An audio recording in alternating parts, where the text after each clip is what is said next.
We're so close. We are so close to having a Texans watch party this weekend up against the Atlanta Falcons. We are 34 subscribers away, if my math serves me correctly, which I didn't pass second grade math, so maybe it doesn't. But in my head, we need 34 subscribers to get to a Texans watch party this weekend. Make my dreams a reality. Go down and hit that sub button right now.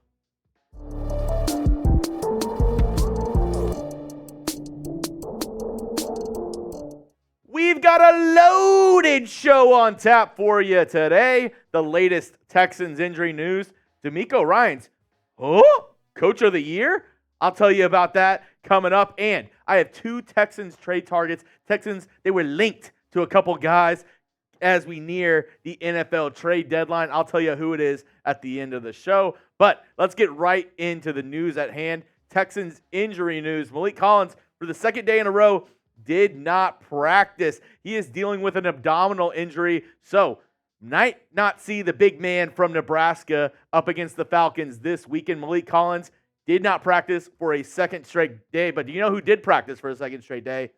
That's Denzel Perryman, the big guy in the middle, the linebacker from Miami. He has returned from that hand injury. Looks like he'll be good to go. Second day of full participation in practice should be good for Denzel Perryman, along with Tavierre Thomas, the nickel corner who was playing very well before his hand injury. He's been out the past 2 weeks. He was a full participant today at practice. So, Tavierre Thomas, Denzel Perryman on the track to start against the Atlanta Falcons this weekend. And as we're talking about guys coming back, we talked about it on a couple of shows previously this week, but Bobby Sloak, he's been leaving us a little breadcrumb trail of what he's going to do this weekend.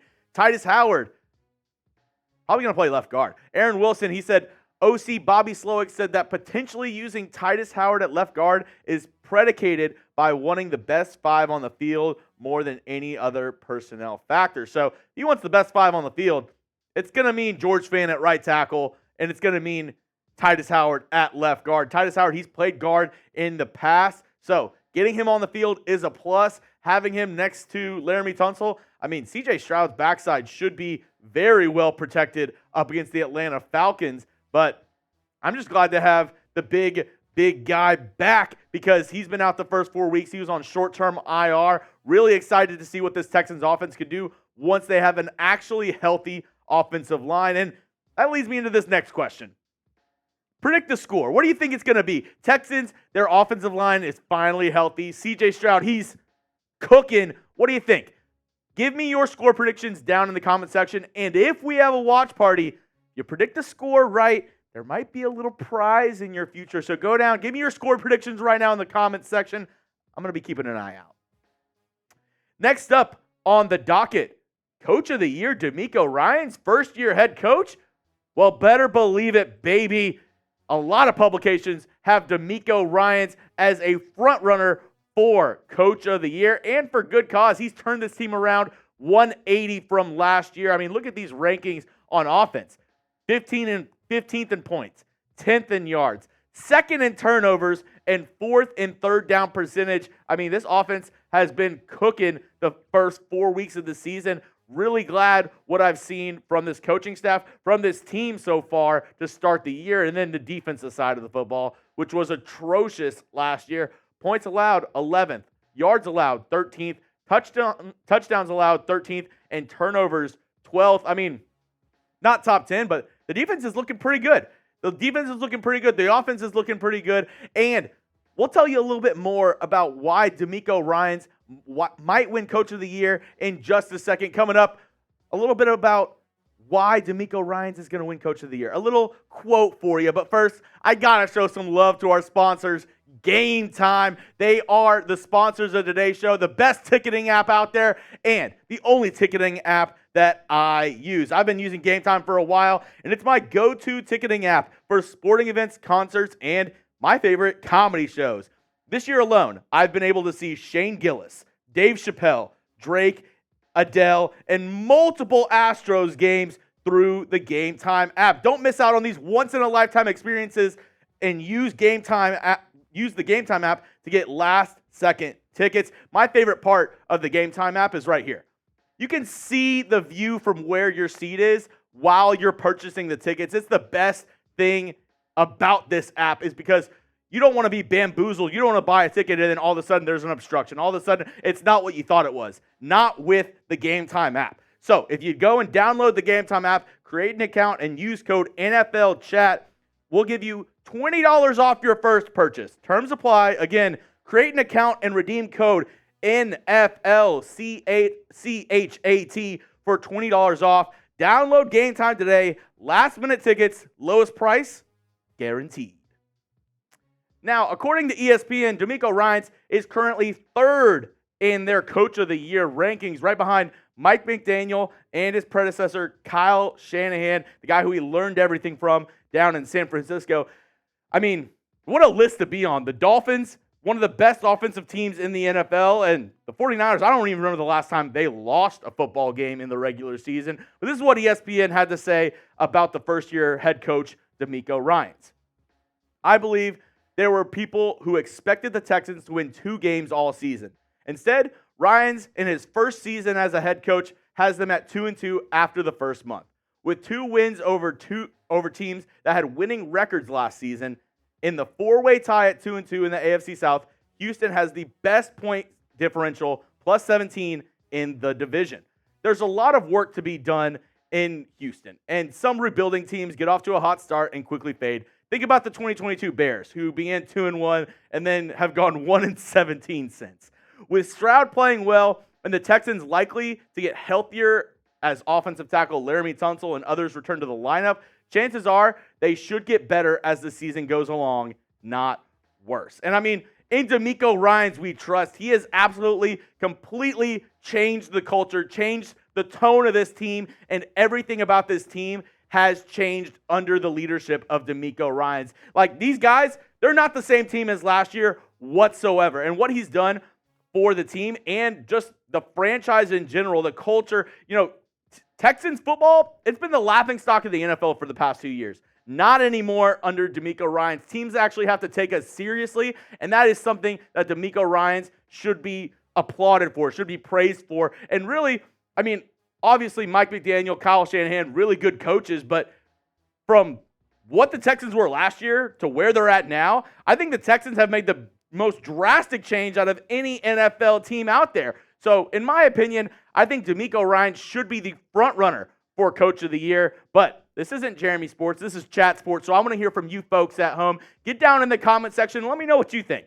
Will DeMeco Ryans win Coach of the Year this season? Yes or no? And give me, your explanation. If you say no, why do you think he won't win it? If you say yes, why do you think he will make it? I'll be looking down in the comment section. Lastly, on today's show, Bleacher Report suggested the Texans trade for 2 pass rushers before the NFL trade deadline. And interesting to say the least, because I think Jonathan Grenard, Will Anderson Jr., they've played well so far, but these names are, pretty tantalizing. The first name that came up in this Bleacher Report article, Danielle Hunter from the Minnesota Vikings. The Vikings have started off 1-3 this year, an abysmal start for Minnesota in a division that they thought they were going to win without Aaron Rodgers, to be honest. Danielle has only 1 year left on his deal, and the Texans could make a splash to contend. I mean, Houston really didn't think they would be in this position this early on in the season, but, 2-2 with a chance to win the division, by the time the trade deadline rolls around October 31st, if they have sole ownership of the division, if they're in the lead, they could definitely go out and make a move and make a splash trade for maybe somebody like Danielle Hunter. He already has 5 sacks on the season, 8 tackles for loss, 1 forced fumble, 23 tackles for the defensive end out of Minnesota. Danielle Hunter would be a splashy name for the Texans to go out and get. And it makes me think, would DeMeco Ryans and Nick Caserio make a splashy move like this? I don't know. But that wasn't the only name that Bleacher Report mentioned in this article. They also had another pass rusher that the Texans could go out and get by the name of Chase Young.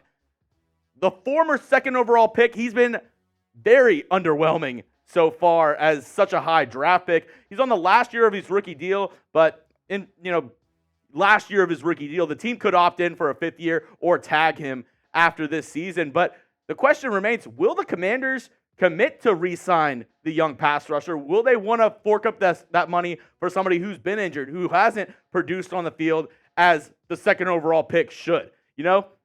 This season a little bit better. He had a good game against the Eagles, tallying a couple sacks. He has 9 tackles, 2.5 sacks, 3 tackles for loss. Chase Young, that would be an interesting move as well. Both these moves are kind of pushing your chips into the table all in. We're going to contend for a playoff spot this year, and we want to make a run. That's what these moves say to me. But I want to hear from you folks at home because I'm really torn on this of what I would do. Would you trade for Danielle Hunter? If you would, type DH in the comment section. Chase Young, type CY in the comment section. Or if you trade for neither, type in the comment section right now.